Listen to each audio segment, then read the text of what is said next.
ربنا يا ربنا ربنا يا ربنا ربنا يا ربنا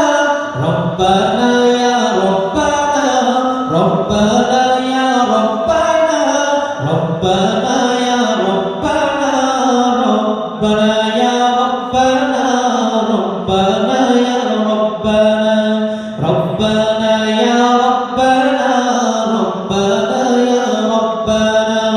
لا إله إلا الله الله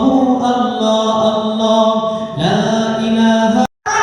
যদি হয় বিদ্যালয়টা সন্ত্রাসীদের আড্ডাখানা এর চেয়ে বলাই ভালো দেশ ছেড়ে যাওয়াই ভালো এর চেয়ে বলাই ভালো শিক্ষক আমার ফিলিস্তিনীয় আমরা হাফেজের বিনিময় শিক্ষা মাদারী পরিষদের 25 থেকে হাফেজের একটি অন্যতম এক আন্দোলন প্রোগ্রাম আমরা করতে সক্ষম হয়েছি আলহামদুলিল্লাহ। তো আমাদের এই আয়োজনের আমাদের অ্যাডমিন প্যানেল মোহাম্মদ হাবিবুর রহমানের পক্ষ থেকে আপনার অ্যাডমিন গ্রন্থ থেকে হাবিবুর আপনারা শুনেছেন যে আসলে আমাদের এই অনুষ্ঠানের মূল লক্ষ্য উদ্দেশ্য যে আমাদের মূল লক্ষ্য উদ্দেশ্যই হলো আমাদের শিক্ষার মধ্যে যারা হাফেজে কেরাম এবং আপনার যারা ছাত্র আমরা রয়েছি মাদ্রাসার ছাত্র